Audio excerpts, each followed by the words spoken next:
I've applied to urban forestry a couple times as a tree inspector. I think I'd be really good at it. Never really heard back. One was 5 years ago, and then again about 6 months ago. But yeah, I have a climate tech startup, and we're looking, I guess, like full disclosure, full transparency, we're looking to get some revenue in. We built a really cool platform that allows you to tag each tree that you own with a unique ID and a QR code, and it's like an online platform that integrates really well into ArcMap.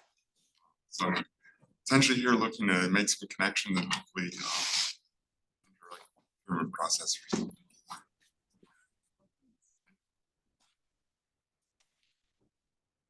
Anyone else for public comment? We have no one else signed up right now. Okay, great. So August meeting minutes, we've got any comments on those, requests for changes? Yes, Bruce sent a few changes, mostly to the city staff who were in attendance. I had used the ones from the previous month, so Bruce, thank you for catching that. And then Leah, I can't believe I spelled your name wrong. I apologize about that. So we'll get that fixed. Great. Do I have a motion to approve with changes? So I move to approve the August UFC minutes as edited. Any second? A second. Okay, all approve? Any naysayers? Any abstentions? Okay, abstention. 2 abstentions. Great. All right, city forester report. Okay. I'm sorry. Okay, good morning all. Great to see you. I have for you today 8 items. Most of them are updates on things that have been going on for a while before that you're familiar with. First of those is the Governor's Housing Production Advisory Council. The Governor's office has communicated that they're currently not interested in pursuing the committee's tree-related proposals. It's good news to hear. The city of Portland, including Urban Forestry, is preparing a statement to send to the governor's office next week. That'll be an additional opportunity to express concerns about the discussions that HPAC has had and their proposals about potential negative impacts from weakening tree and other environmental regulations. And of course, we'll all want to continue to track the HPAC activity related to trees, nature, and the housing discussions. You know, at the moment, those tree items we hear are not being pursued, but no one can tell what tomorrow will bring.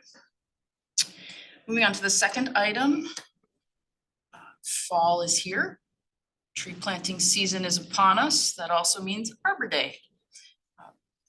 Arbor Day this year, as you may have seen in tree bark, is on October 14th at McCoy Park. It starts at 10 a.m. And I will put a link in the chat to the webpage with all the information about Arbor Day. We'll have a yard tree giveaway information there. The main event is planting several trees with community members, whomever attends. There'll also be, of course, the awarding of the Bill NATO Awards, which will be a topic later today in the meeting. I encourage you to attend if you have time and would like to. You can help plant. If you're interested in volunteering, that's one of the things you can do. We'll also have some arts and crafts for kids if anyone on the commission would like to help with those things. And they'll be tabling by several community organizations at the event as well. Next item,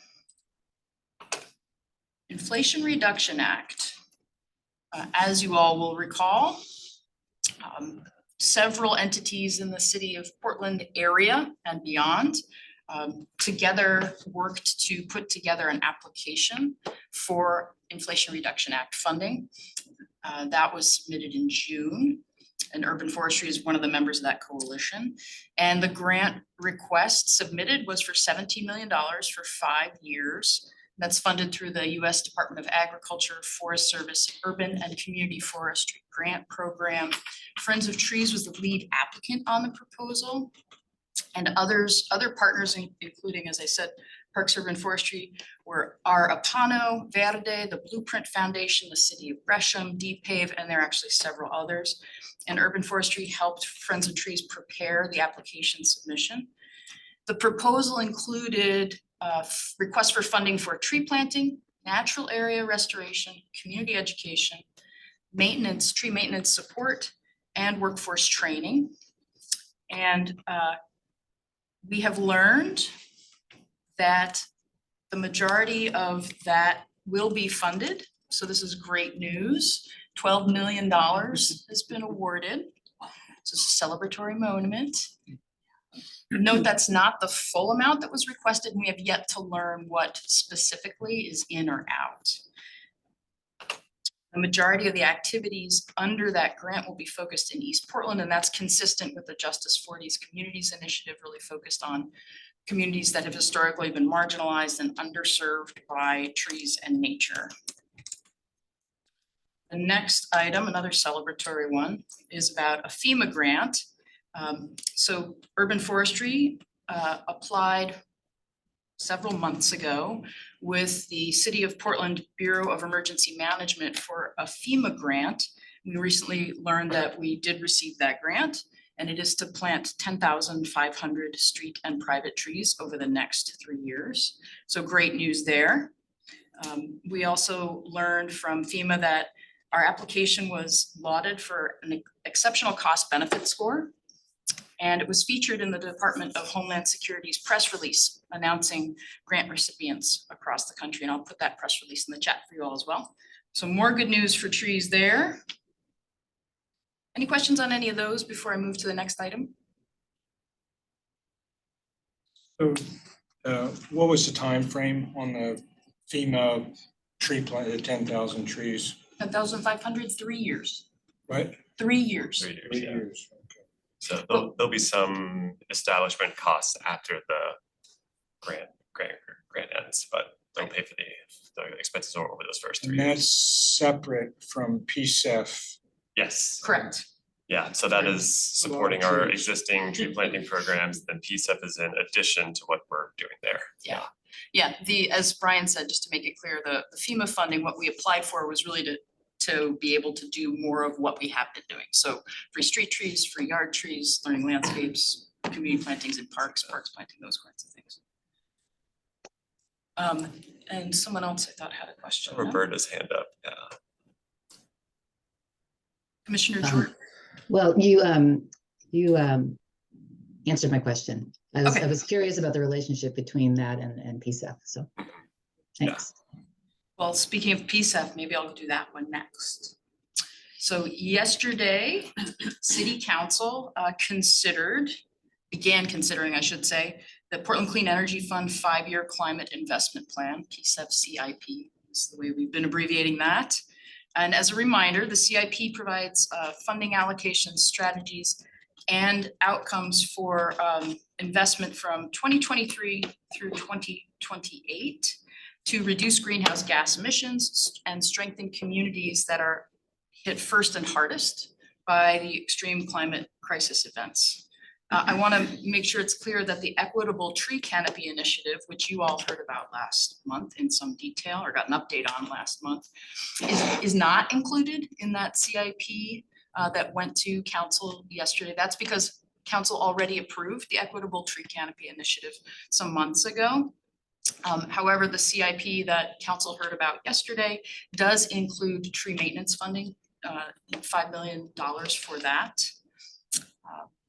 And there was quite a robust process to arrive at yesterday's presentation by the PSEF team and Director Oliveri from BPS, Bureau of Planning and Sustainability, with extensive outreach and engagement with community and nonprofit organizations, business leaders, private sector, industry, and also public partners. And a lot of that feedback was incorporated into the CIP. So next, that was the first reading at council. Council's process is to have a first reading, and then things usually go to a second reading. They will move to a second reading, and that is when they will be voting on whether to approve it or not. So more to come on that. Next item is an update on the forest management plan update. So we've formally kicked off that project in early September and have begun work with the project team consultants. Our staff are currently working closely with the consultants to finalize the project work plan and schedule. We're also reviewing data sources and starting to develop the engagement strategy for updating the forest management plan. Over the next month or two, we'll be able to share more information about the project, including publishing a project website, which we'll be keeping up to date throughout the life of the project, the schedule, and providing more details about opportunities for community feedback. We're also preparing now to begin to recruit for the project's community advisory committee. So stay tuned for more information on that recruitment process. And of course, we'd appreciate all of you commissioners' help in promoting the community advisory committee recruitment when that application goes live.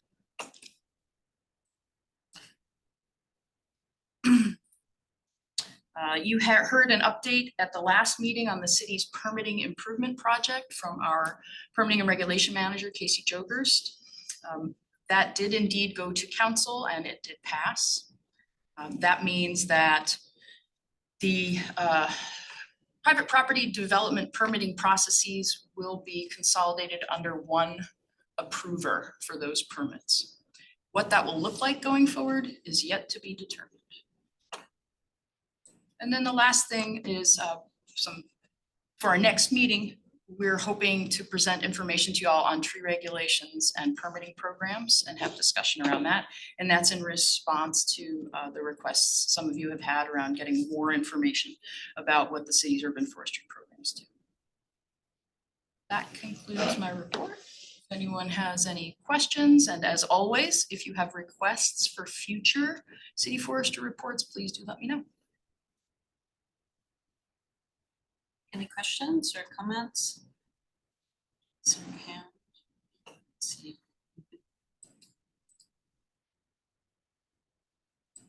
So for the IRA and the FEMA tree planting grants, is there any money allocated to like follow up, like watering for the trees, or is it just only the planting, or just include overhead, or is that not really specified? Yeah, good question. Thank you. And it's so pro forma for us to always include establishment that I forget to say it, but all of those are for planting and establishment activities, which include watering for at least 3 years and in some cases more, and other establishment care like some mulching, pruning, restaking, those sorts of things. This consolidation of the permitting, does that change anything that urban forestry does, or does it negate whatever you want to do because there's somebody else there who, it's unclear to me, what is the efficiency that's gained by this? Yeah. It is not good questions, and the answers are, I don't know them yet. None of that is clear. What we know, and there's a resolution, I'll try to find that, put it in the chat as well, from City Council, from their vote to do this on August 30th. That's the most detail we have. But what it does say, Commissioner Nelson, is that there shall be a single permitting authority. Will there still be urban forestry staff involved, or have they now become part of some other entity? We do not know that yet.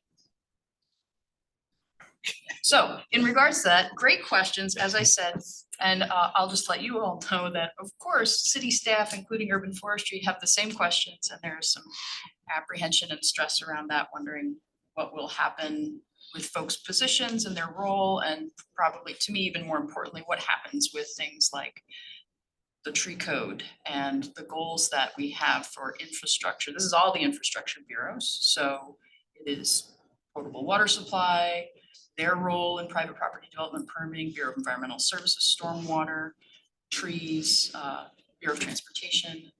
They are all included in this and all wondering what that will be. Michael Jordan is in charge of working on that project at the direction of City Council. A plan for how this single permitting authority will be developed is due to council in November. And it is to be implemented by July of 2024, next summer. So more to come. November, we should know a lot more. In follow-up to that, and I honestly can't remember if this group has heard the presentation of the draft new organization, or if I only heard it through Parks and Rec. Right, I think I only heard it through Parks and Rec, or, Yeah, but so Yeah. yes, I'll mention that too. If we have time. Yeah, we do actually, Okay. yeah. So there's this permitting consolidation, for lack of a better term right now, the single permit issuance entity. And at the same time, there's also the government transition, changing of the form of government. And you all received an invitation probably over a month ago, as well as information to come to see a presentation about the status of that government transition in regards to what they're calling natural resources. I'll call it nature.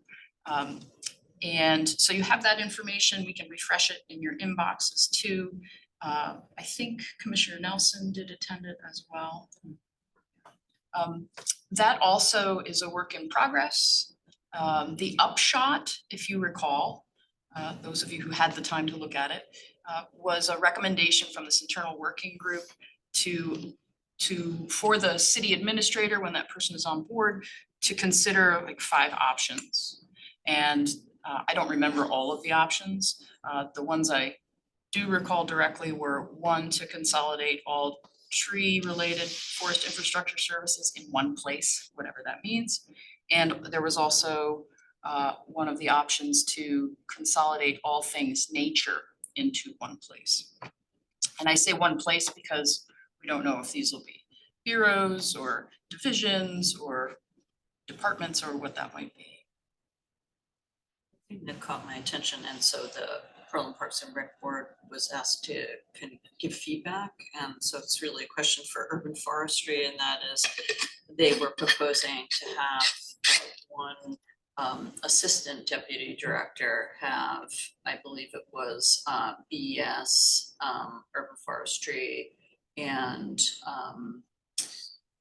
essentially all infrastructure, under one PBOT, under one assistant director. And on the surface, it seemed potentially like a way to have that sort of higher authority and cross-bureau agreement to the higher goals happen. But I'm wondering this, I assume this is a long discussion, which we could delay. It is. When we know more, know more, but wondered about your initial thoughts about it. Yeah. Thanks. Do we still have agenda time? We do, yeah. Okay. We have till Yeah, 10, so we've So got 9 minutes. what I talked about was focusing on the natural resource part, but rightly, you've brought up that the bigger picture is how the whole city would be organized, not just the nature part. And yes, what's come out so far, again, from Michael Jordan, who's the Chief Administrative Officer currently, is reorganizing these entities into similar service units. And at present, all of the quote infrastructure functions are in one place in the draft organization chart that's been put together. So that is Bureau of Transportation, Portland Water Bureau, Bureau of Environmental Services, and Parks, including urban forestry. And yes, there will be a city administrator, and because these new groupings are a lot to answer to one person, a layer has been added, I guess is the way to put it.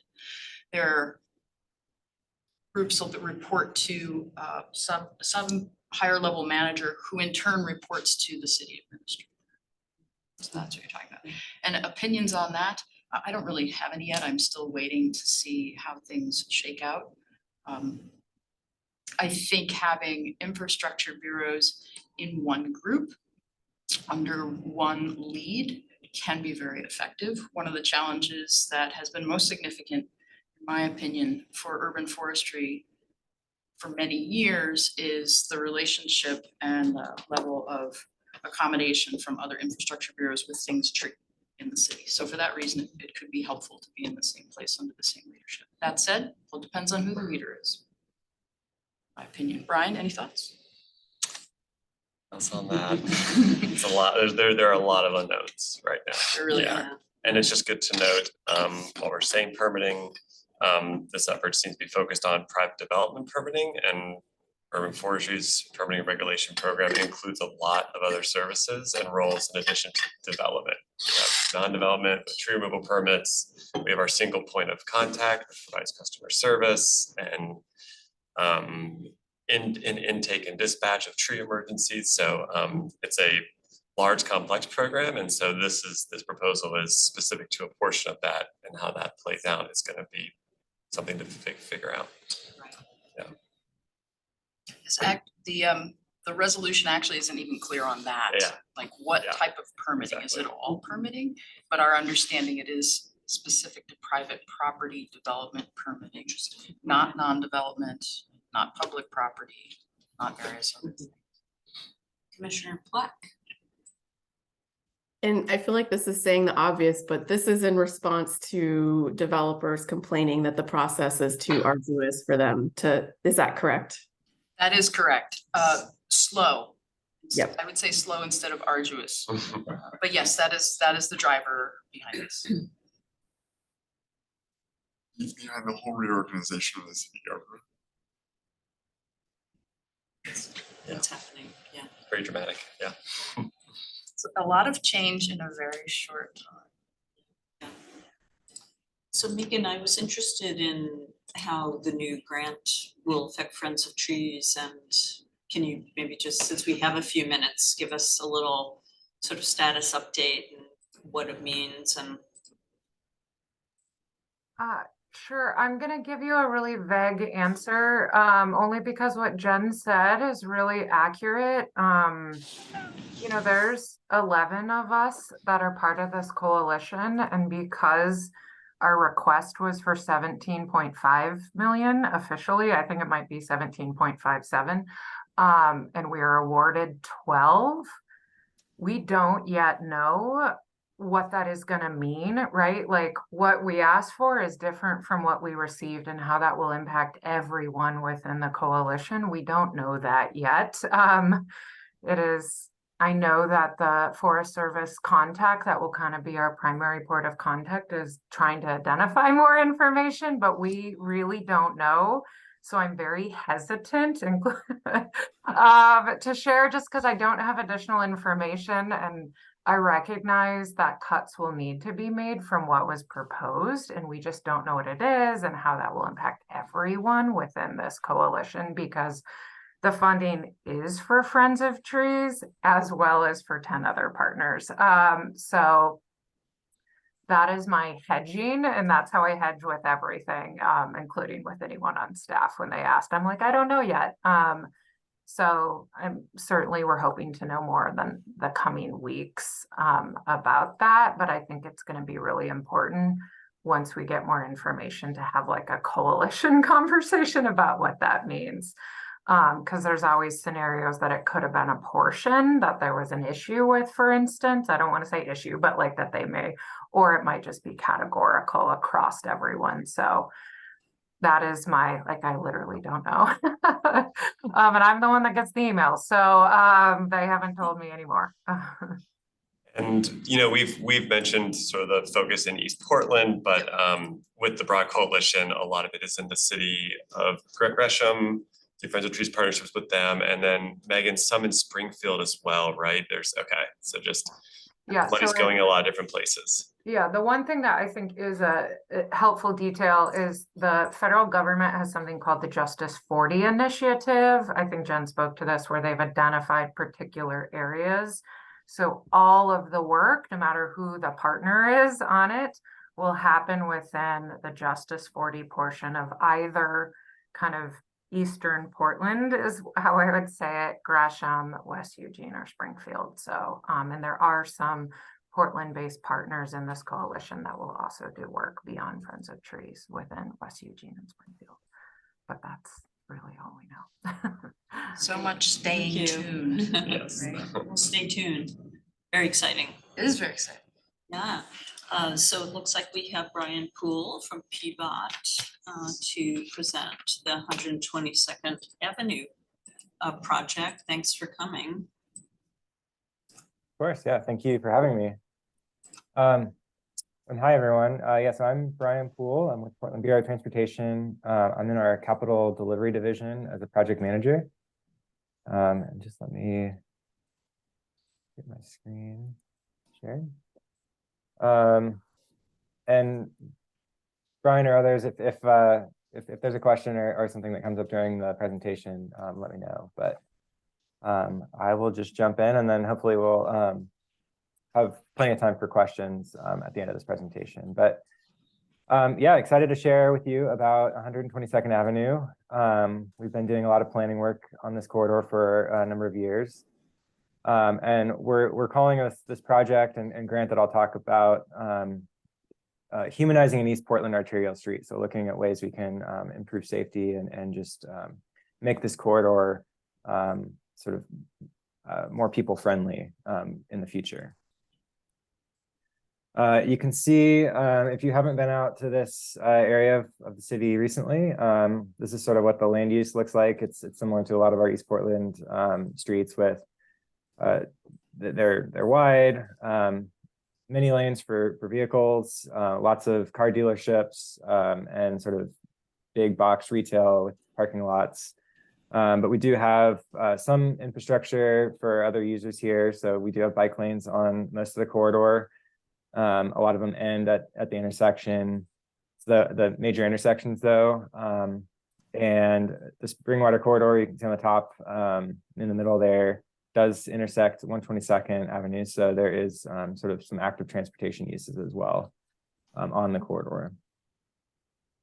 But because we have sort of all these different users and it's just a busy street, it is one of our high crash corridors that we've identified. So you might know that PBOT has sort of keep track of our 30 highest crash corridors, and this is one of them. And just continues to see extremely high numbers of fatalities really every year. So we've been averaging more than 2 per year since 2014. It also has 5 of our highest crash intersections in the city, including the number 1 high crash intersection, which is Stark and 122nd. And a lot of those are crashes that involve vulnerable road users, people walking, people biking, and they're clustered around those intersections. But we also have fatalities that happen with people in vehicles as well. Typically, those involve people driving it over the speed limit and also impaired either with drugs or alcohol.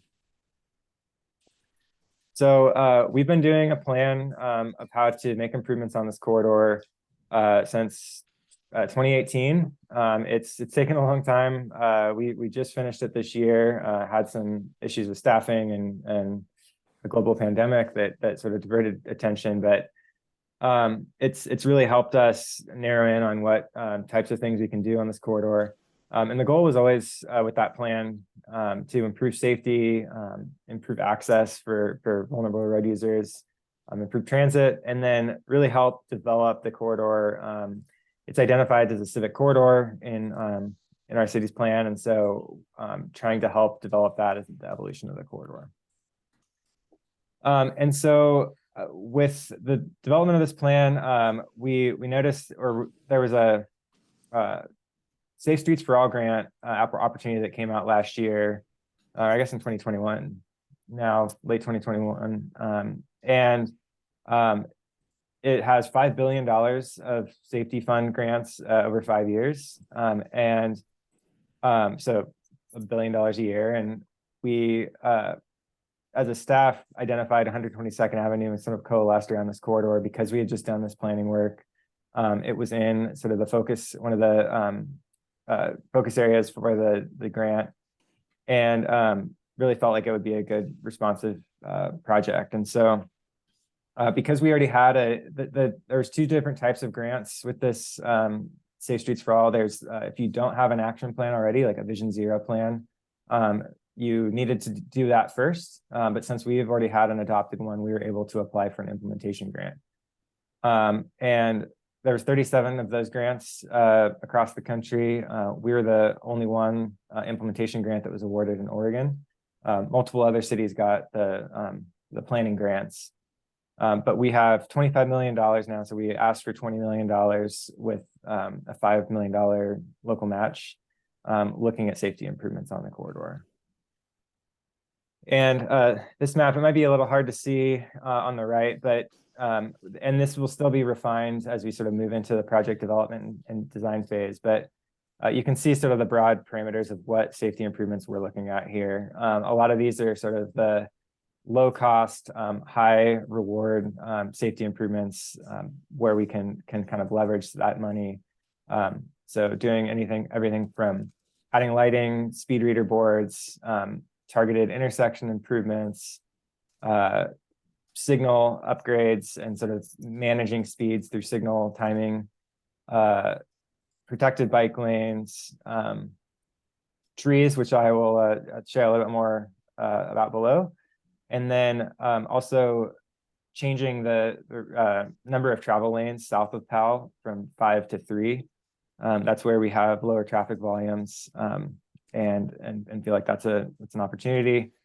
And then doing a roundabout at Harold, which is in the southern section of the corridor as well. In some ways doing sort of a proof of concept there where we can hopefully improve our design of it as a city and implement that elsewhere.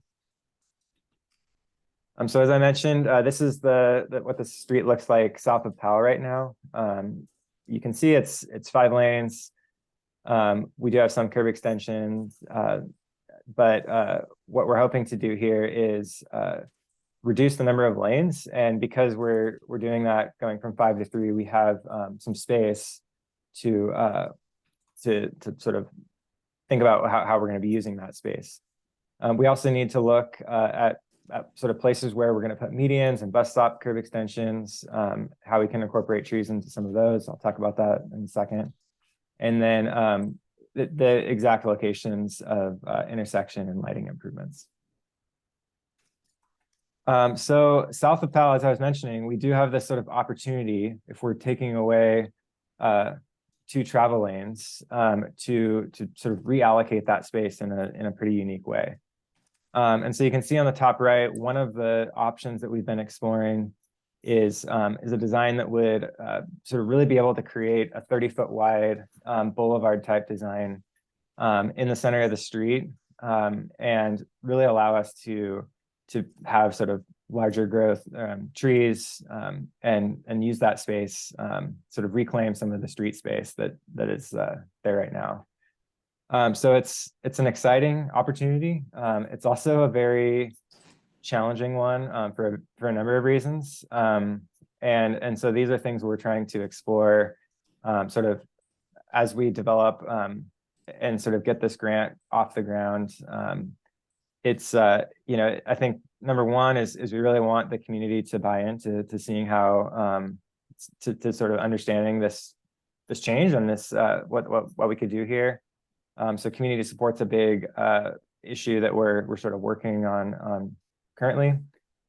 There's some trade-offs in terms of a higher cost, reducing some parking and some protection for biking and transit. So those are the types of things we're working on. There's some, obviously some access management. So less opportunities to sort of go into that center lane to turn left. And then working out some issues of sort of long-term maintenance of this. So those are things we'll be exploring in the coming months. This next slide sort of shows some of the other options we're looking at. These are sort of more of our traditional, I would say, designs we've done elsewhere, where either the parking is away from the curb and the bike lane's along the curb, or that's switched. So we have a buffered bike lane and the parking still remains along the curb. And you see in both of these, we would be looking at some potential medians or curb extensions where we could be adding trees as well. Obviously, it's not as substantial though as the other design. And what we're hoping to do, so we have 5 years for this grant once we get it executed to go from execution to construction. And we're hoping to execute that grant at the end of this year. So we'll really begin designs in spring or summer of next year. Yeah, I'm excited to see this. And then just some other opportunities with this project. So north of Powell, we don't unfortunately have the because of the traffic volumes and just sort of our need to balance traffic in this part of the city. We're not going to be sort of doing that road, the number of lane reduction. So here we'll be looking at sort of potential options where we can add medians and trying to sort of balance the need for adding trees and medians, but also sort of the access management and access to businesses and retail along the corridor. So you can kind of see here that on the right, so what's sort of is maybe a precedent and trees in the median on West Burnside. And we've had some challenges with this sort of working, sort of figuring out how to incorporate trees and medians. I'm sure division was a big learning experience where we realized there was a big water main underneath the street that precluded us from doing trees in that median on our recent project. But our 82nd Avenue work that we've been working on for the last couple of years with Urban Forestry and others has really helped us think and develop new strategies for tree planting. So we're hoping to incorporate some of these things and lessons learned into this new project. Some of that is just really thinking about design and contractor required establishment periods to help with maintenance costs and sort of establish those trees at the front end so that they can kind of live and grow and not need as much maintenance in the sort of longer term, sort of past the point of that period. Increasing the size of tree wells and excavating sort of more fully to increase soil volume. Working with utilities, BES, water, others to just to understand how far down their utilities are and whether we can still plant above those. So we've been having some good conversations on 82nd that we hope to carry on at 122nd. And then really thinking about the type of trees we're using as well that work best for the sort of an environment that's in the middle of a 76-foot wide street, which obviously is not a great place for all trees to grow. And so we're also looking at, you can see on the bottom right here, sort of pulling trees out into the travel lane. We have a pilot project right now that's going to be doing that in the Brentwood-Darlington neighborhood. And we're hoping that the sort of lessons learned and cost estimates we get there can be pulled into possibly this project or other projects that PBOT's working on. And so just last slide, reiterate that the focus here and the grant money does need to be focused on safety. So that's our primary goal, and really the funding is going to be focused on that. But as we improve safety, there's ways to, we think, leverage this project to provide additional benefits to the community and the environment around it. I mentioned we'll begin design early next year and have 5 years to finish construction. And so really the sort of big, I think, opportunity for refinement of this project and sort of involvement from the public will be next year as we finalize these project elements. And then we'll sort of still need to build on this to address other needs in the corridor. It's just $25 million sounds like a lot. It's not, and costs keep going up, unfortunately. So we're going to be continuing to look for ways to improve the corridor. But yeah, and just lastly, I'm excited to sort of hear your questions and any ideas that you have as well that we can look at.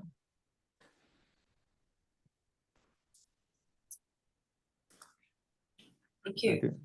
Maybe we could minimize that so we could see the Of course. folks. Yeah, any questions? Oh, I see Commissioner Vandemark. Hello, well, thank you for the presentation. My question is just about framing around trees, right? So when we often talk about community buy-in for something like this, I think how we frame the benefits of trees really matters to community members, right? And you talk about safety as the priority, and there's so much research that shows that the presence of trees creates safer experiences, not only for drivers, but pedestrians, et cetera, et cetera, et cetera. So I will be honest that I have concerns sometimes when people just say, hey, do you want trees in this space? And they don't frame it in a way that really talks about the array of benefits that trees provide, let alone in this context. So I'm just curious in thinking about how you get that community buy-in for what it looks like, how the framing around trees as part of that solution for safety might be framed.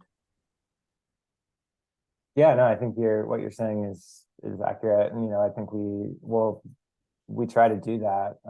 Maybe not always well, but I think we recognize the benefits that trees have not only for the environment, but for slowing speeds and just really changing the character of the street, right? So it really helps. I mean, if you think like driving down Ainsworth or Reed College is a very different experience than driving down 122nd right now. And so by sort of showing some of those precedent streets, I think we will want to, I think it helps to sort of visualize things and what it could be.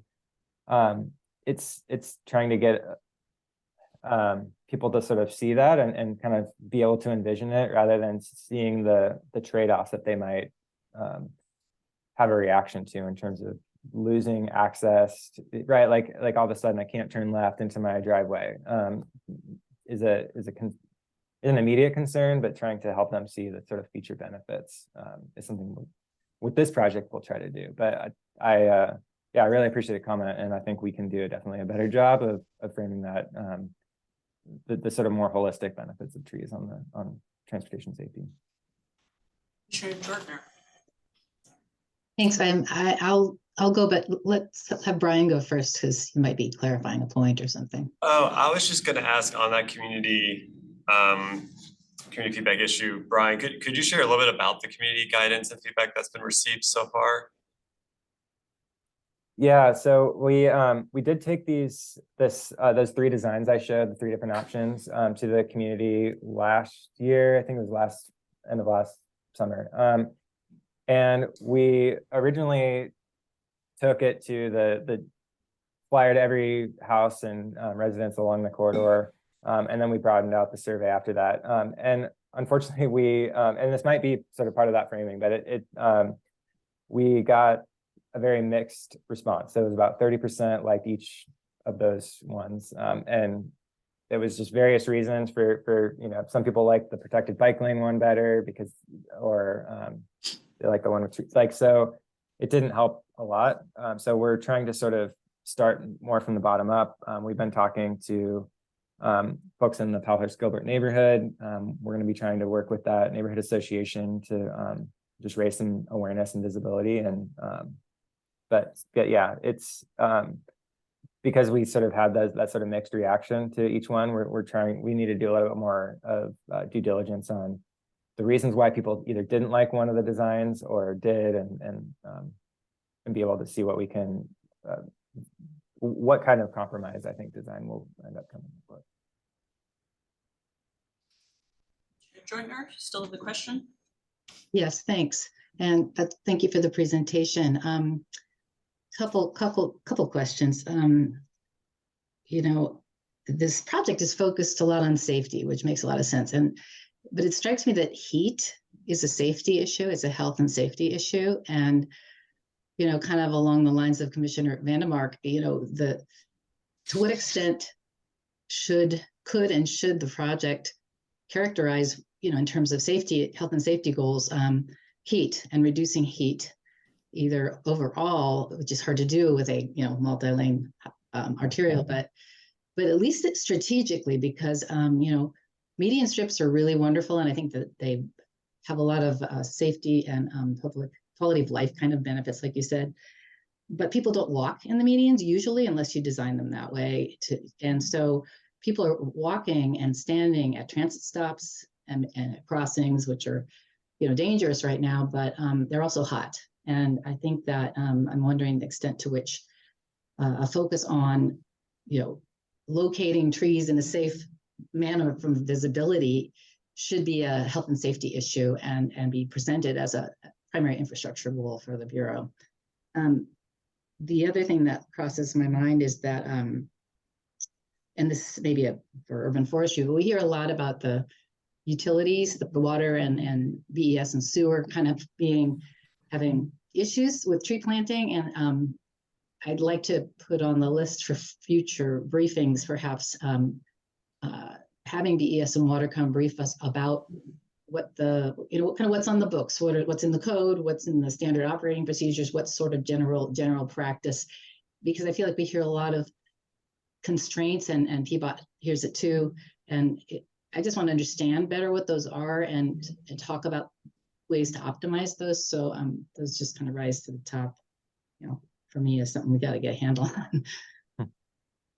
Yeah, and I think, as I sort of mentioned, I think that the group working on 82nd Avenue, some of those folks could be maybe helpful to come and talk, because I know that they've been having those conversations about it's been BES and water and PBOT together, sort of trying to problem solve. And I don't think they've quite gotten to a point where it's a blanket, if it's this deep, then this, kind of exact sort of specifications, but they have gotten to a place where there's been some more flexibility on plantings there. And then to the heat, yeah, I think that's something that actually sort of, as we were developing this 122nd Avenue plan, became obviously a huge issue. I think we had one of our community meetings was like on one of those nights that it was the heat dome. And so this opportunity we have south of Powell is great. It's actually that section of the corridor probably is when we have those maps showing where sort of the extreme heat islands are, it's less so to the south of the corridor, and it's really focused. Those like really pockets of high heat are near the major intersections. Unfortunately, that's like really the hardest place for us to find space for trees. We're going to be doing, as I mentioned, sort of if there are medians, that's great. I think we also hopefully can start working on some of these massive parking lots that are right near those intersections and start trying to, I think as the area redevelops, we're being able to see some of those new opportunities for trees or requirements, but it's those big sort of surface area parking lots that not to take away blame from the sort of right of way that the public has and do what we can, but it's sort of the cumulative effect there. So totally. But is there like the last picture, the last slide, you had a nice photo, and there was bus right there, and there was a big tree right there, and so that looked like a better place to stand than some of the other places. I was curious, at least where we're trying to focus pedestrian transit work and also walking and crossings, outside of the major intersections. Can we look at the bump out approach, or, are you trying to focus the trees for safety for those reasons too?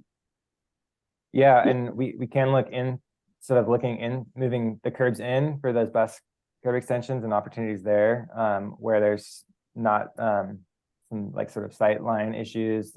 So we get into some sort of engineering concerns about that, but if we go behind the curb, then we are having right of way. You typically need to get right of way. So there are two ways we can do that and look at it. Both of them sometimes pose challenges, but are certainly things that we should and will be looking at with this project. And I can't promise that we will have a ton of success, but it's certainly something that I think we need to keep looking at. So. Commissioner Plack? Roberta, you and I were kind of thinking along similar lines, but something that caught my attention was that south of Powell, the removal of the lane and having that really large green space. And I know Vivek Shandas, who was our chair and, has done a lot of research around urban heat in Portland and other cities. One of his recommendations is those kinds of small park areas in neighborhoods as almost like an emergency space. Like when a heat dome happens, like what we experienced, it could be like a shade providing cooling space people can gather that might be safer than where they're living, depending on their living situation, or for folks who are unhoused as well. So that was something that caught my eye as because we know that on private property, it's really hard. Like the city doesn't always have a lot to say about large form trees. And we know that homeowners are responsible for street tree maintenance, and that's a big barrier. But having a space like that you could put large form trees, and the city's assuming care of those trees is major, I think. And all of this was the caveat that of course, the neighborhood who's affected should be the one to decide what's best for them. But it just made me think about that's an opportunity for a safe space for an emergency situation in the future when those trees actually are growing and getting larger. So. Yeah, it's a good idea for framing as well.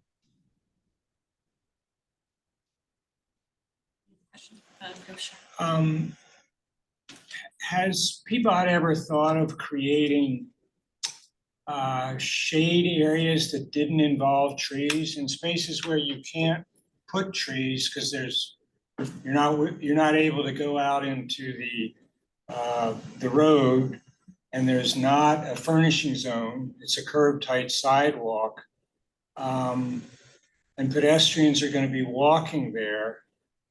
I think in other cities, perhaps in the Southwest, they create these human-made structures that they're specifically for shade. Now, you would think maybe TriMet bus stops would do that, but I've heard TriMet doesn't want to have, they want to have clear tops so the light comes through, so you don't get any shading there. And I don't know, would Peabody consider that within their domain of this public space, creating usable space that walking on 122nd with the few trees that are there in the heat of the summer is not too appealing, period. And especially in the commercial district between, I think it's Halsey and about Powell. There's some pedestrian zones to the north and to the south, but that business district, it's not as bad as 82nd, except the cars go a lot faster. But I'm just throwing that out as a possibility. Creating other sorts of shade structures. If you can't get any trees in there because of your other requirements. Yeah, that's a great. I don't know if we have before, but it's definitely an idea that's a good one I can explore. So thanks. So I had a quick question actually that relates to that. So you mentioned some data showing kind of microclimate and where certain streets are hotter than others. Is that something Peabody collects, or how do you get that information and what do you do with it? I think it was actually from that research that you're mentioning. So where we kind of, and I don't have that, I don't think as a backup slide here, but sort of pulling that sort of the research that was done from the heat dome of where the sort of hottest parts of the city were. And I think it's somewhat intuitive in that it's the major streets, where it's the hottest and where those intersect, and then where you get closer to parks and other sort of, I think Powell Butte or sort of further south on this corridor. I think that's the reason why it was less of an impact here, and just the land use sort of changes, but but it was pulling from that PSU research.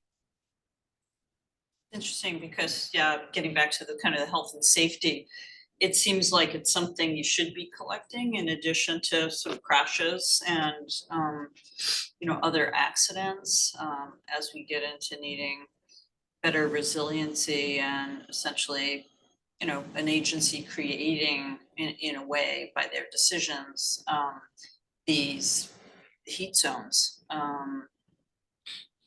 That's something to think about. Yeah. Commissioner Nelson? Just some information for context. 122nd Avenue, approximately a quarter of the properties that are listed by the city on that stretch between Sandy and Foster, 25% actually have street trees on them. And the average spacing between street trees, the total number of street trees for that whole stretch is about 270 feet between street trees. I mean, that's an average. So some places it's clustered. So the point is, there aren't a lot of street trees there, period. Right, we're basically at the end of our time. So I want to thank you very much for coming and speaking to us about this, and we look forward to hearing some follow-up. Of course, yeah. And if you have any questions in the meantime, feel free to reach out. And I think I saw the link to the plan project website listed. So yeah, look forward to continuing the conversation. Thank you. Thanks, Brian. Thank you, Brian. I'm going to move on to the North Portland Aquatic Center, and presented by Robin Craig. Parks and Rec. Good morning. My name is Robin Johnson Craig. I'm a capital project manager with Portland Parks and Recreation in the Asset and Development Division. I am not feeling great this morning, so I'm going to try and get through this presentation, and my voice may or may not stay with us. So I'm here to present, and so I need to share my screen. I don't know if I have permission to share where.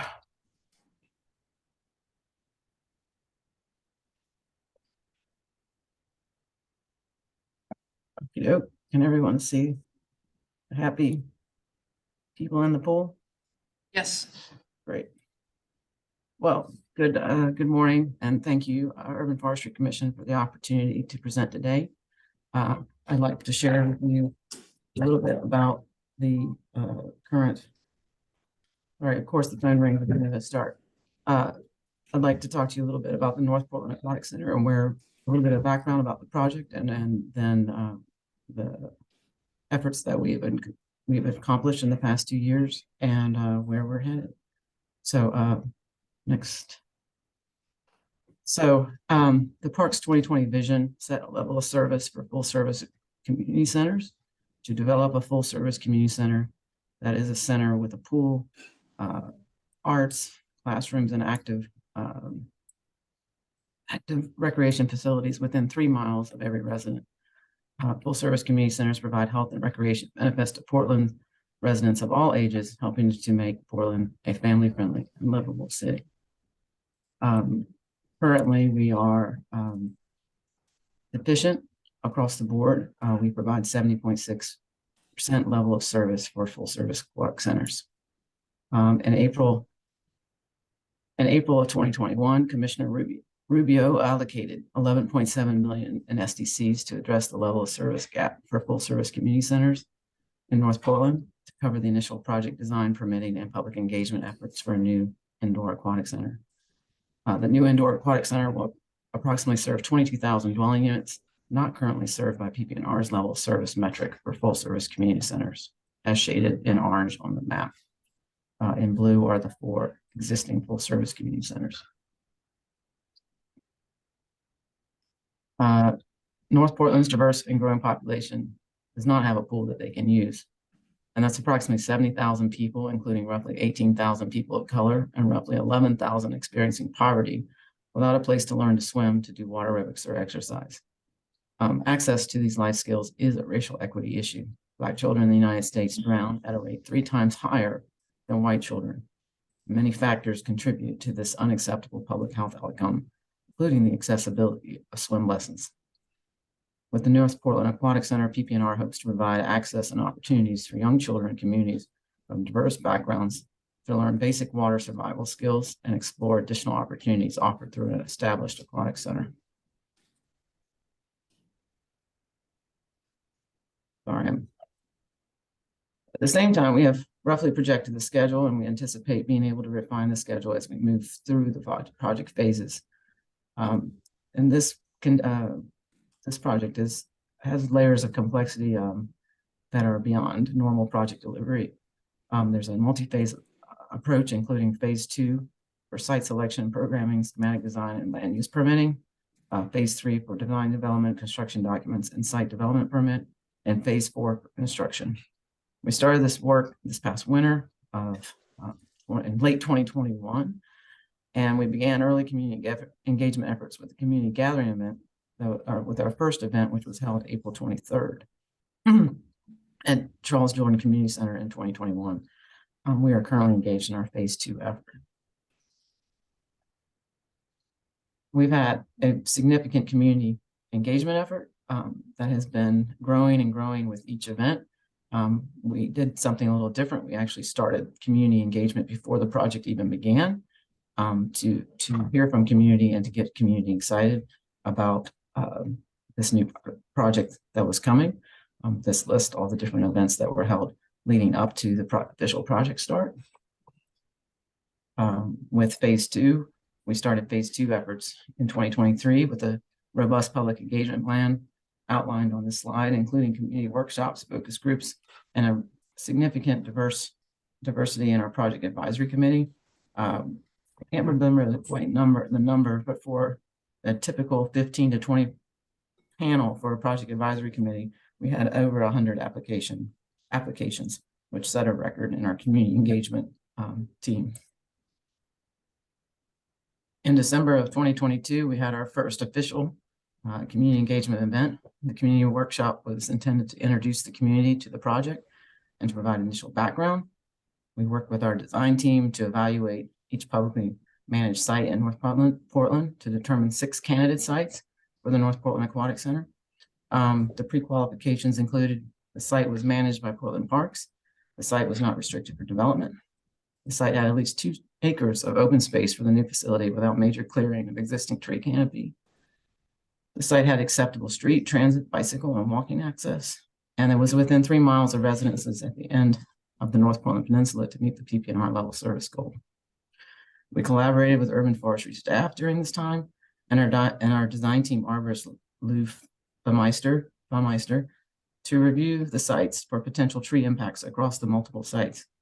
With an anticipated development footprint of approximately 64,500 square feet or more, roughly 1.5 acres for the building, we collectively acknowledge that with this size of project, we would have tree impacts on the existing sites in North Portland. Joel Smith, who was the arborist that was working with us at that time, shared that in our early design discussion, it is very likely there will be a need for some tree removal to support the development of this facility on any existing site.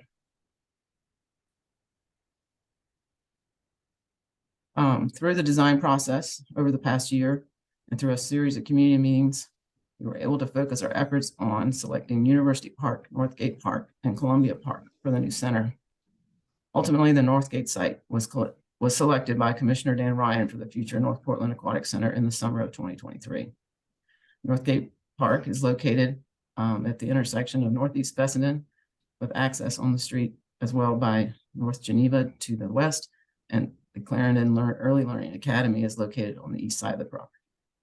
This image comes from the Urban Forestry tree inventory plan and project, which has been instrumental in providing background information for the project. As you can see in this diagram, the area in green that rings this site, which is a beautiful site, has beautiful mature trees, including giant sequoias, pin oaks, honey locusts, and Norway maples. In all, there are 150 trees on the 10.9 acre site. In fact, 60 of the 150 trees are Norway maples. The potential development area, again, was 64,500 square feet of potential building footprint. That's approximately 1.5 acres and then a similar site development size of 1.5 acres for the associated parking and site improvements. This is a plan view of the existing site conditions. We have a significant BES asset, the Portsmouth Tunnel, which is a 72-inch sewer line. It's 56 feet below the surface that runs diagonally across the site. We have an existing rugby field, which is the only rugby field in PPNR's entire inventory that is heavily used by our immigrant community, the Tongan community, not exclusively, but significantly by this community. There's also a rugby practice field that's adjacent to this official field. There is an existing parking lot off North Geneva. There is access off North, the access off of North Fessenden, the future access, is limited by the PBOT setbacks, which are designated in yellow. And the additional setbacks are shown in the dark blue dash line, which represents the building setback code by BDS for the future building. So the building cannot encroach into that space between the street and that blue dash line. I'm going to go fairly quickly into some, just some photos just to show you how beautiful the site is, and also some of the early understanding of the trees that are existing on site. Our preliminary conversations with urban forestry staff include the following observations for the Northgate site. Access along the north side of the site on Fessenden would require removal of at least 1 to 2 trees to create an access drive. There's a double row of Norway maples that line North Fessenden. The Norway maples are in great condition, and the trees are fairly close together and would require maybe 2 to 3 again for driveway access. The northeast corner of the park has very mature trees. Access through this area would be difficult. Even a footpath would potentially require root removal. And the parking on the west side of the park is hemmed in by very large, beautiful trees. So I tried to give you the red lines. This giant sequoia here is the one that's right here. Fessenden is at the top. And then you're seeing that double row of Norway maples here. And there are some additional Doug firs that are on the west side of that corner. Here's a street view, again, of the double row of Norway maples that line North Fessenden, which looks, so we're looking west down Fessenden and across from Clarendon to the park. So across the street to the park from North Clarendon.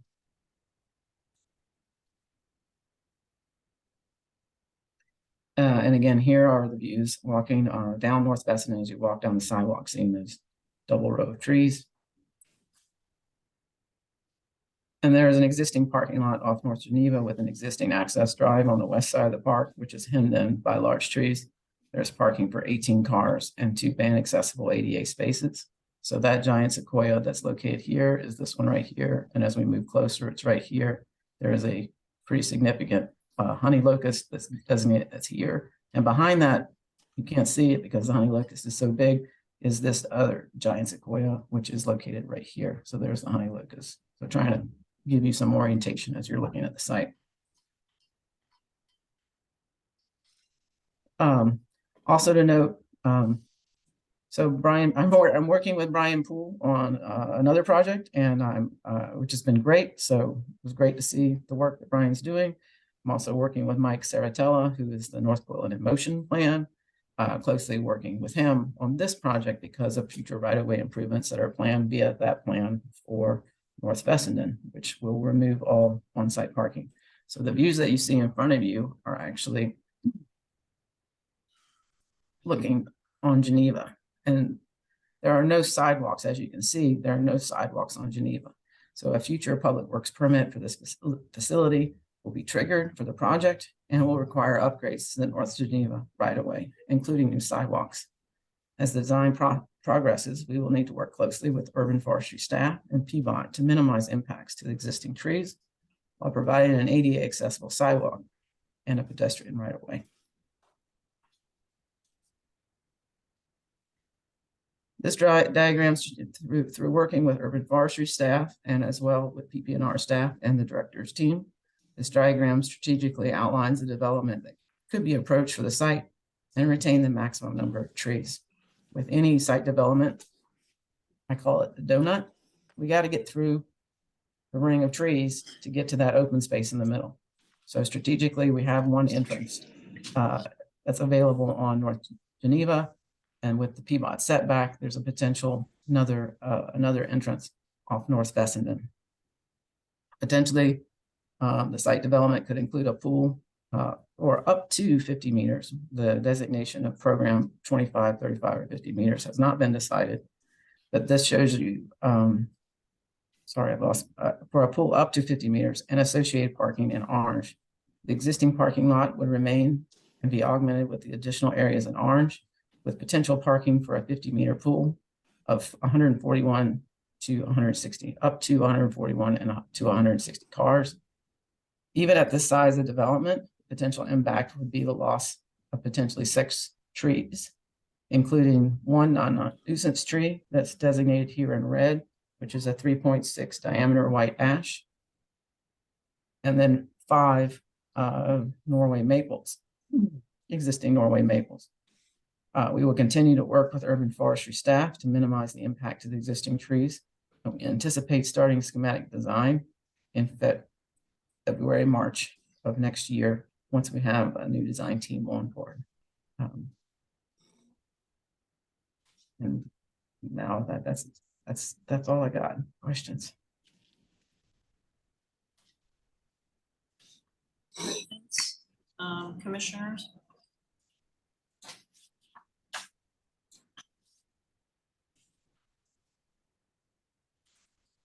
Commissioner Meisner? Thank you for the presentation. I have a couple questions. So originally in the community meetings, the documents that were provided showed that about 20 to 30 trees would be lost at this site. So has the site or has the planning changed to allow only 6 trees being lost? Is that what happened? We were in early concept planning design, or basically at 10,000 feet as a planning level design. Those designs were very preliminary. And where we are now, we've had more time to consider the Northgate site and also work with PP&R staff to understand PP&R staff needs from operations and maintenance, as well as urban forestry, to understand how to best fit a 3-acre development on the site with the minimum amount of impact. So the diagram that you're seeing right now is something that we have not shared with the public. It is something that is moving through PP&R coordination and conversation. And we'll be updating the public shortly on how we are hoping to move forward. So those were early iterations, and we are a long ways from being done on this project, but that way we have a long ways to go. So this bubble diagram is sort of our best case scenario. Okay, thank you. The rugby field that you talked about, will rugby field still fit in this yellow area you have marked? Oh, I apologize. I didn't label that. There is room to, I'm trying to maintain or retain as much existing recreational field space as possible. It will not fit the rugby field. The rugby field will have to be mitigated onto another site as part of this project. It will mean, for example, in our vision plan, we also have an aspirational goal, not only for trees, but also for recreational space, for open space and field play. So we're trying to balance all of those needs on the site, and also consider how we can replace the site, the rugby field on a different North Portland site. That study has not begun. Okay. And then last question I have was, I was curious about how the site was selected, because I've attended the community meetings, and in the polls, this was the lowest of the 3. Additionally, the local newspaper in St. John's called this the surprise pick. So I was just curious how the site was selected, because most people in the community did not favor this park as the site, or were expecting this to be the site. At this time, with my current ability to respond, I would have to defer that question to the commissioner's office. Ultimately, the commissioner made the decision and provided a press release, and so I could provide that press release to Brian. I apologize, I can't quote the reasons from memory. I apologize. So I would share that press release with Brian to share with the Urban Forestry Commission. That explains the decision making. Commissioner Vandemark? I will admit that my questions are very specific to the fact that I live close to Columbia Park. So I'll just ask that really quick, acknowledge up front. I'm just curious, I'm assuming that we're not going to reopen that pool at any point, that it's kind of decommissioned for the remainder. I want to just check if that assumption is accurate, but I'm also curious if there's a plan for what will happen to that existing facility, or if it's just gonna kind of fall into decay. I don't know if you know answers. I'm just curious, like wherever it's situated, I'm kind of curious what will happen with the existing infrastructure. That is a very good question. I apologize, I don't have a response to that. I would point that question, I would have the asset development manager, Lauren McGuire, provide a response to the Urban Forestry Commission and or the commissioner's office. Commissioner Nelson. When you were talking about and I'm not familiar with the area at all, but there was a side of the park that there's currently no sidewalk, and a sidewalk would have to be put in, and there were trees there, and you would work with Urban Forestry on that. When I look at that, it seems like there are going to be more trees lost there from the sidewalk construction. I mean, I'm just going by the picture. Doesn't look to me like there's space there for both. And so there would probably be replanting. And I hope Urban Forestry has control over what is replanted there, because sometimes parks plant some trees that maybe are not a good decision, like ash trees in a park in Cully. So I know that's a loaded question, but the sidewalk there, it looks problematic to me. I mean, I know you need the sidewalk, but I think you're going to lose a lot of trees too. So these three pictures, so I'll try to go through it. This is standing, so there's a giant sequoia located here. We're on the south side here, and we're looking north. This location here is just north of this driveway entrance. So we're looking at what you see is, I believe these are, I apologize, I can't remember those species, but there's a duck fir here, and it's looking north to these Norway maples.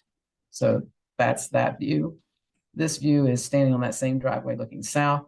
And this is actually that 3.4 inch white ash that's in the parking lot. There's three very small sized trees in the parking lot. So these, of course, would probably go. A sidewalk here along this edge might have to be a curb type sidewalk, for example.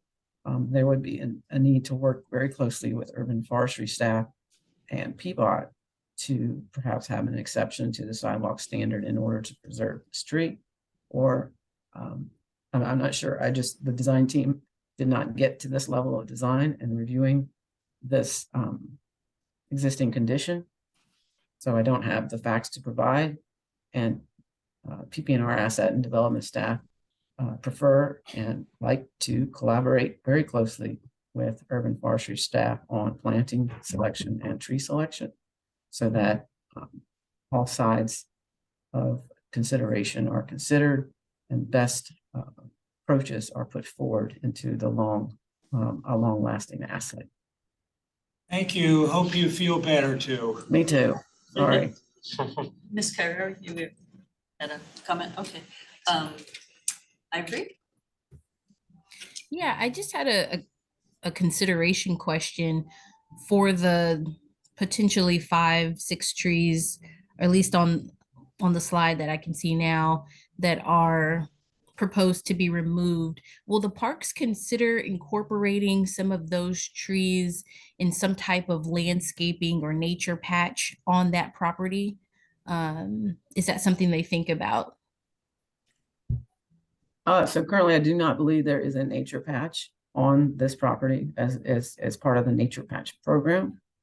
There's always room for improvement. Through BDS, we are targeting plants to be planted from the city of Portland native plant list. These two trees, these are unavoidable. We can't go any further east because there's a giant sequoia located here. So this is really our only shot at a driveway entrance. There are 2 Norway maples that would be removed there. These 3 Norway maples that are here are really about grading, because you're dealing with a facility that's, there's about 9 feet of fall. It looks like a very flat site, but it's not. There's 9 feet of fall. And when you want to create an ADA accessible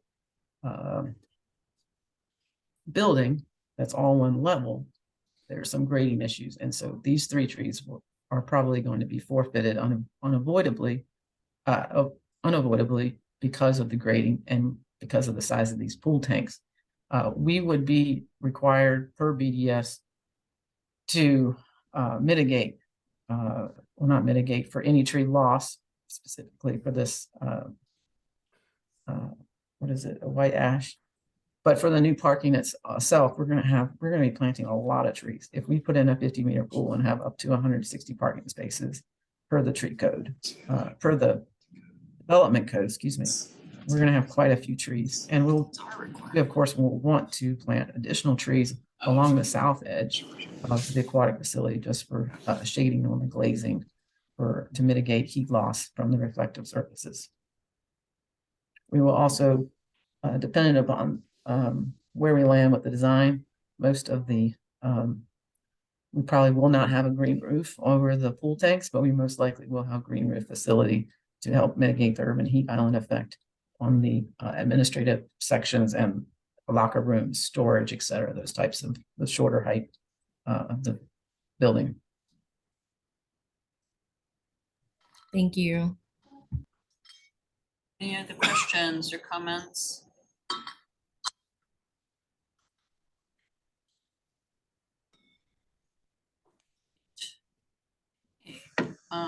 Why don't we move on then? Thank you so much. Thank Really you. appreciate your coming.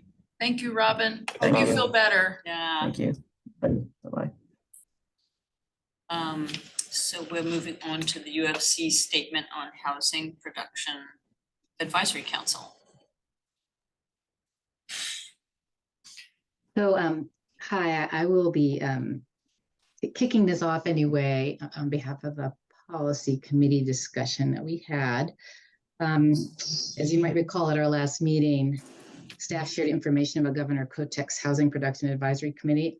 We got an update today, and the proposal to severely weaken local tree codes across Oregon.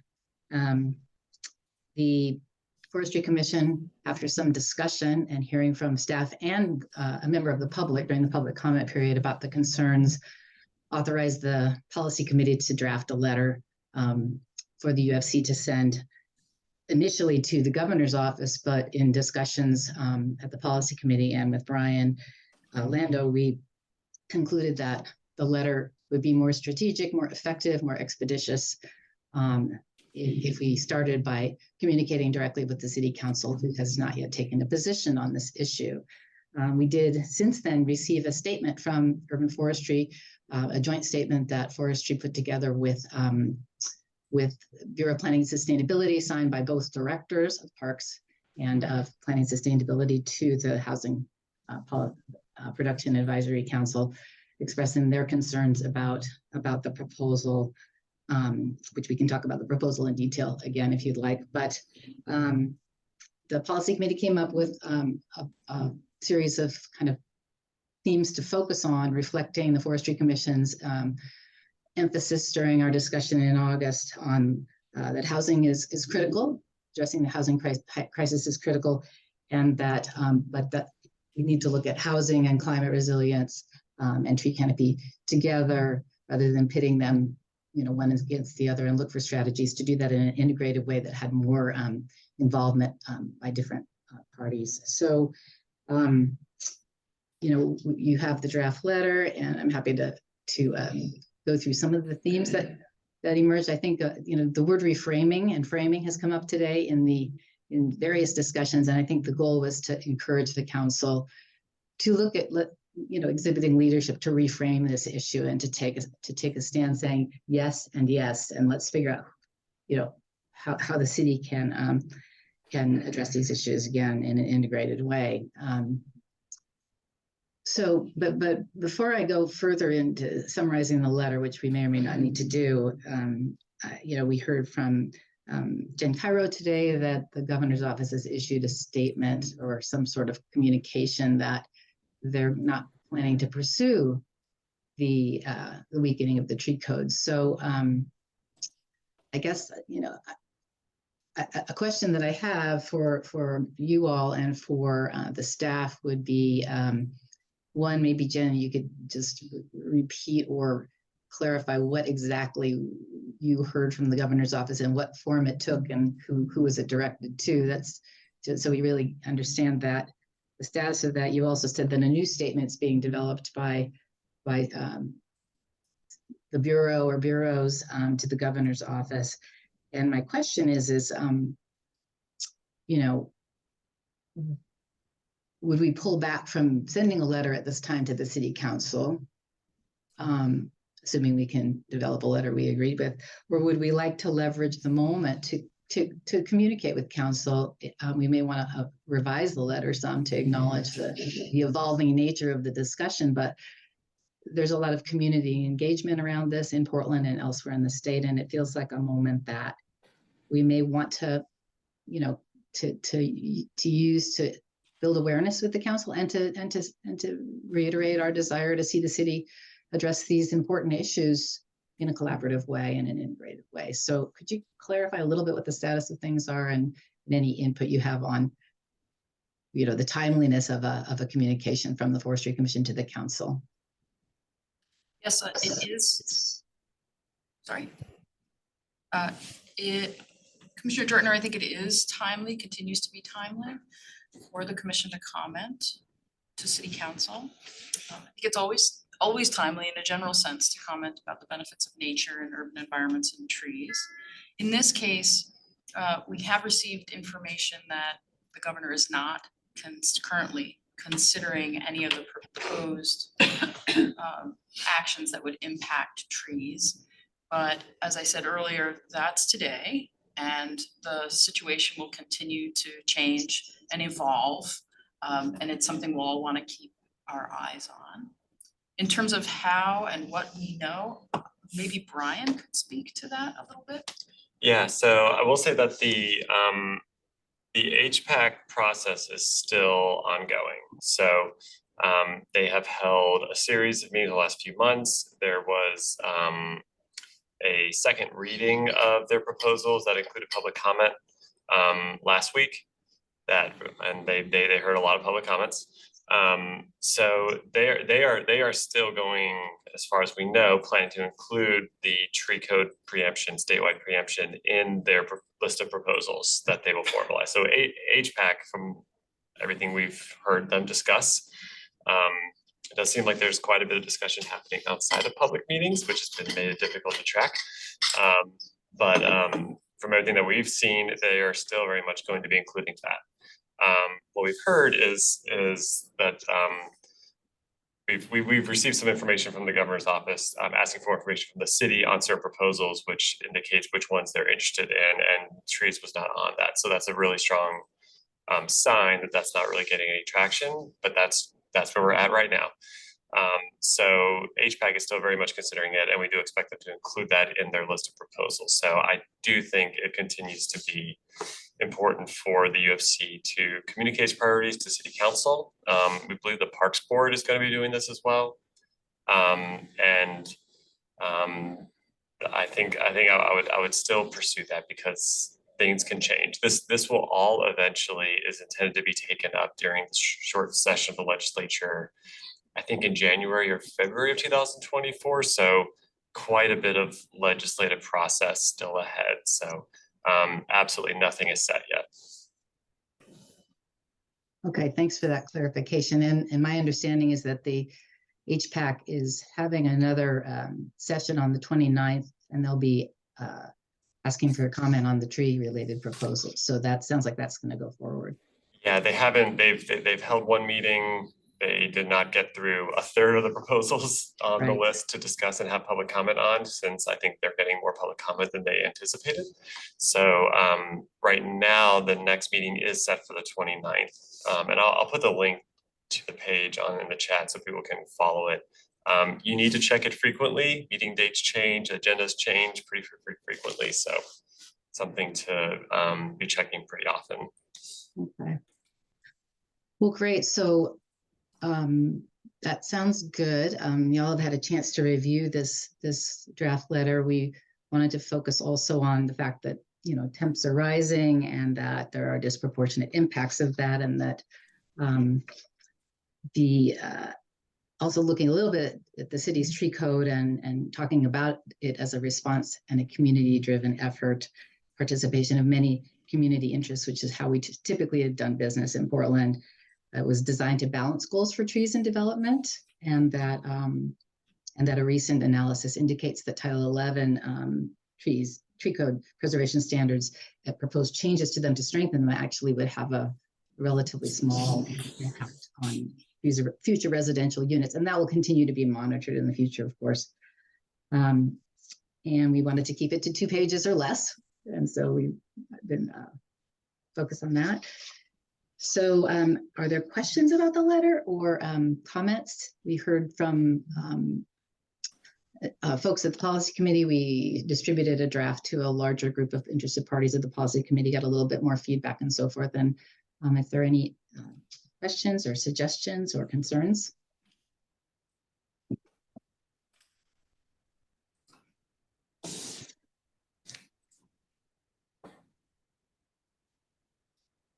Megan and Bruce, do you want to add anything from the discussion that we had or thoughts about moving forward?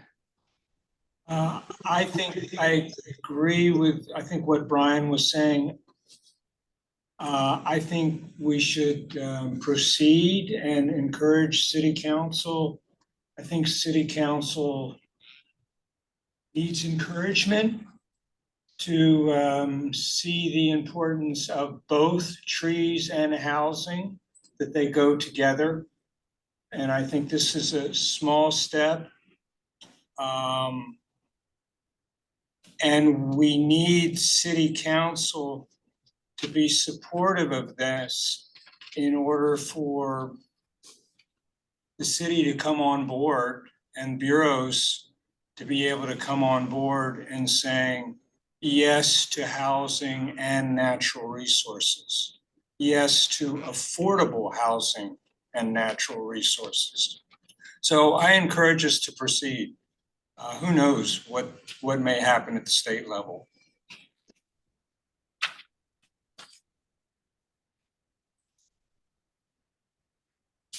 Commissioner Black. Yeah, I would agree. I feel like the city politics that I follow, things can change very quickly and sometimes in the dead of night when they think nobody's watching. So I would agree. I think it's important to keep the pressure on because this is an urgent issue. So we do need to act fast, but there's always that risk of acting fast and then setting up negative outcomes for the future for the folks who are actually living in the housing that's being built. So would agree. Let's keep the pressure on to keep that both and narrative and really try to keep pushing that as much as we can.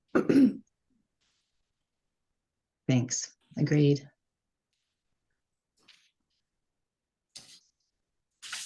Brian or Jen, does the commission need to vote to send this forward to the council?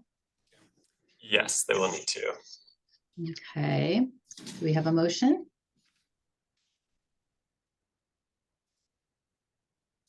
I move to support sending in the letter. I second.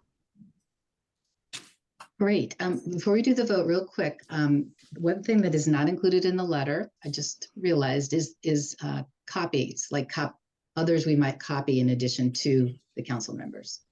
So, I would propose to copy the directors of Parks and Recreation and Fair Planning and Sustainability, since their joint statement is referenced in the letter, as well as City Forester. Is there anyone else that y'all think we should copy at this point? Or is that sufficient? Anyone on the committee, actually, anyone on the Housing Production Advisory Council or Hmm, any state government people, for example, we did send some information to Maxine Dexter, I know, at one point. my understanding is that to communicate with anyone outside the city, we would have to move the letter through the Office of Government Relations. Okay. And since the council hasn't taken a position, is part of the reason we didn't. Yeah, otherwise it would have been nice to CC the governor's office and so forth. Is that correct, Jen and Brian? That is correct. Yes. That's why you all are sending your letter to city council. Yeah. Rather than those other entities. Brian and I were just thinking, you could also copy the Bureau of Development Services Director, Rebecca Esau, if you would like, since that is the city entity that's primarily responsible for private property development in Portland. Great, that's good. That's a good idea. Also say, once the letter has been sent to council and what people do with it in their private lives, it's a public document that's out in the ether, it's up to you.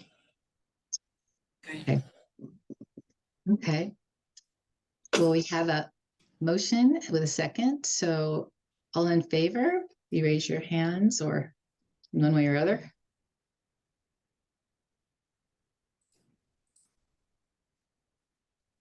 And any opposition? And abstentions?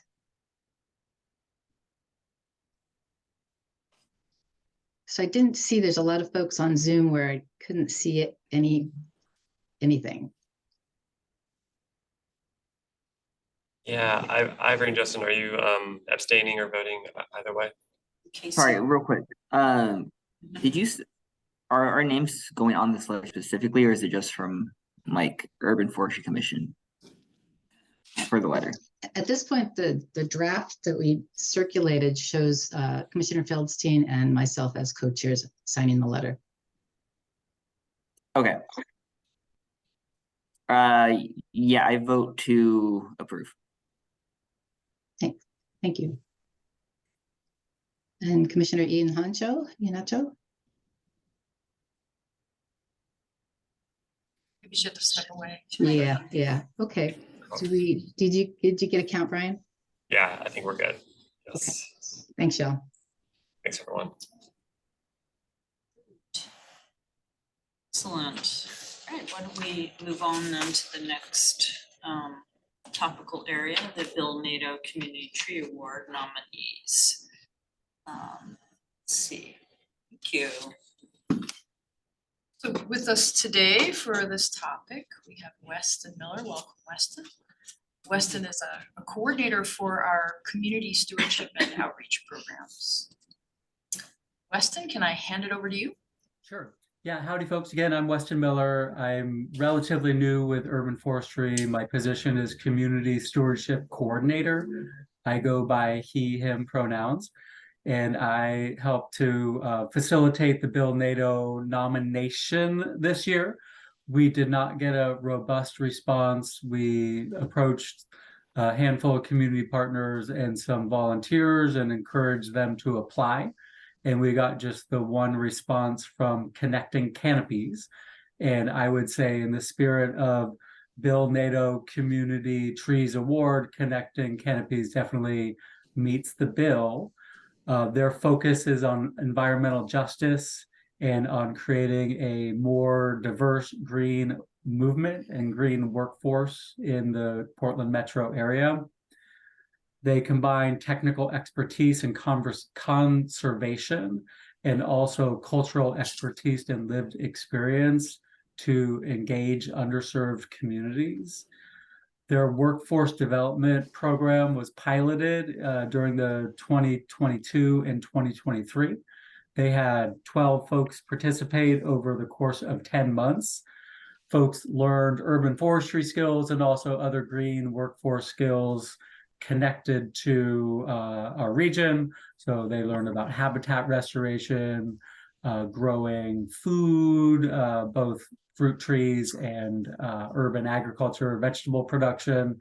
They learned about landscaping. And since folks graduated last spring, many have gone on to get internships, fellowships. 3 of their 12 folks got full-time jobs, and 2 of those were with Parks and Recreation. And my understanding is that they have their second cohort operating right now with another 12 or so underrepresented folks. They also conduct quarterly forums, so bringing the community together to engage about important topics related to urban forestry and in general the green workforce. Another activity that they conduct is engagement activities. So our staff member, Marissa Richardson, is involved in ongoing monthly meetings that they have, really figuring out ways to get more diverse folks involved and interested in trees.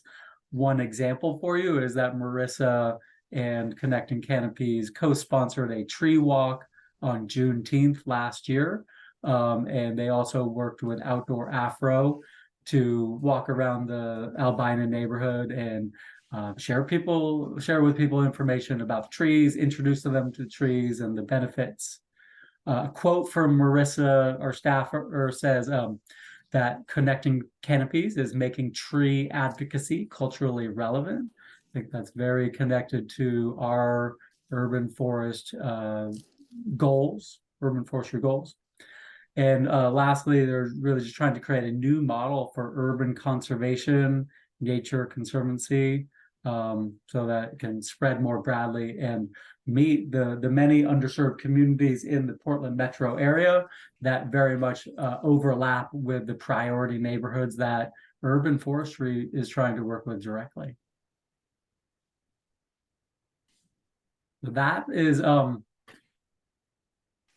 my pitch for Connecting Canopies to be under your consideration for a Bill Nato Community Trees Award. Any questions or thoughts?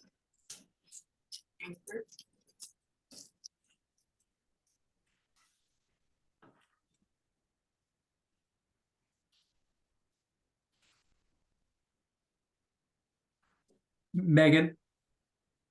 Hi, Weston. My Hi, Megan. question is akin to like sometimes I've been on the commission for a while, but maybe is there just any additional context about like maybe who's received this in the past or the type of, just to kind of contextualize this for the fact we have quite a few commissioners that are newer that Yeah, might not be as relatively new. familiar. So I'm always trying to think like, what does this mean? Like, what is this? Any additional context might help. Yeah, great question. So Bill Nato Community Trees Awards has been going for a number of years. I know that Bruce on your commission has received the individual award not so long ago. And other individual volunteers have received it along the way. So people particularly specifically with urban forestry as volunteers. Jen put the link into the chat. And I could bring that up and share that with you to show you. Just give me a moment here. So details about the eligibility for it. So it's really specifically for individuals and groups. Are you seeing my screen? Yes. Yeah, okay. Individuals and groups. For the groups, it's more like community-based organizations. For individuals, it's people who are doing work on behalf of trees on a volunteer basis. And then going down through some folks who have gotten awards recently, Ginger Edwards, No Ivy League were nominated last year. And then in terms of the history of the award, past recipients, let's see, No Ivy League, Ginger Edwards last year, another volunteer, 2021, Wisdom of the Elders, a volunteer, the Tree Emergency Response Team, Tom Raleigh volunteer, who's working a lot out at Lent School, the Canopy Stories filmmakers, and so on. So going back all the way to 1997 is when the awards were created.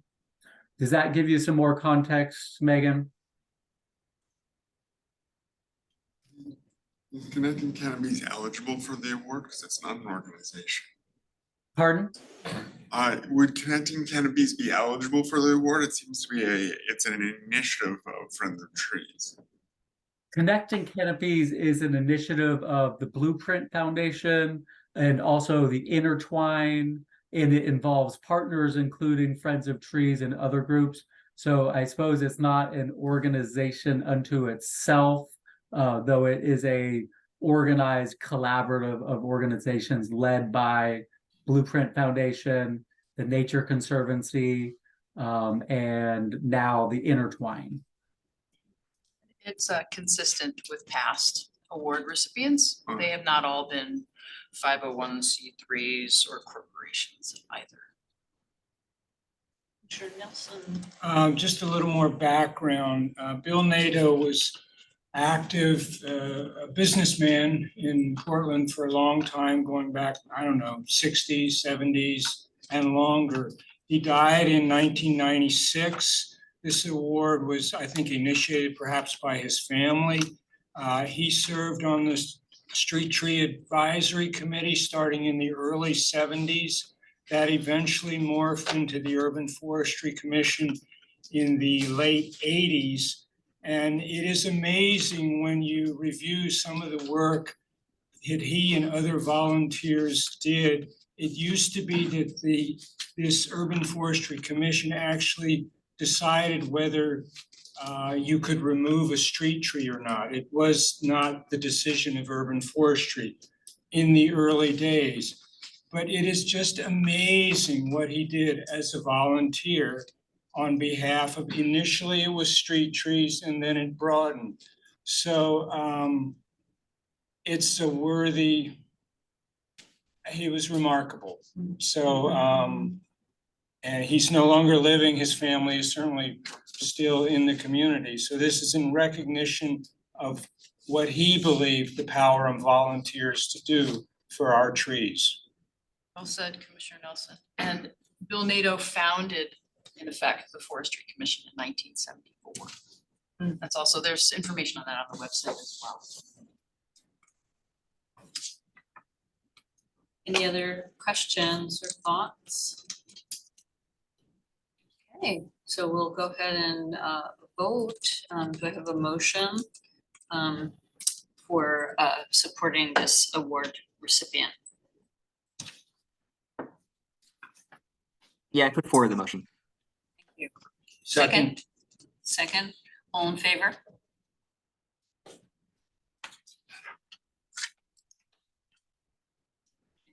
Any opposed? Any abstentions?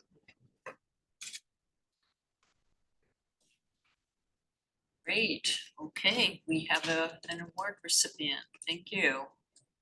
Yeah, thank you very much, folks. Really appreciate it. I will reach out to Connecting Canopies and give them the good news, and then they will receive the award at our Arbor Day celebration on October 14th at McCoy Park. Right around noon, we'll be doing the Arbor Day proclamation and the awards. Jen will be making words, and so will Commissioner Ryan.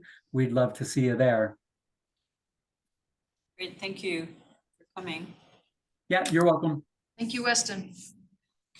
And we have a few minutes. We will break early because we have a hearing, so I think folks will need to take a break. But any other, in the few minutes that we have, 4 minutes or so, any other thoughts or requests from commissioners? Thoughts for future agenda items or anything else?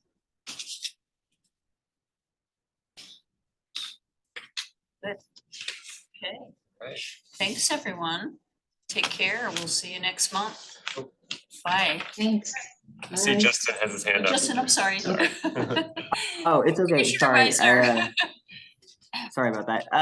I know in a previous meeting we had talked about doing like field trips for like areas that have done a good job with integrating dense housing with preserving tree canopy. with the event happening at McCoy Park, the area's done a very good job at preserving tree canopy when they redeveloped the area 20 years ago. So just the idea to maybe walk around the neighborhood if you show up. That's a great suggestion, Commissioner Meissner. That's the new Columbia development. And it is indeed, in my opinion, an exemplar of how things can be, both trees and good housing. Good. Yeah. Great, yeah. It would honestly would be nice to do, you know, some team building things together. That might be a nice example of one. To kind of set a date to go walk around there. Would others be interested in that? We could even, you know, do a coffee or something like that. Great. So Commissioner Jartner and I will get back about, you know, maybe some date suggestions on that. Great idea. All right, thanks, everybody. Take care. We'll see you next month. Thank you. Thank you all.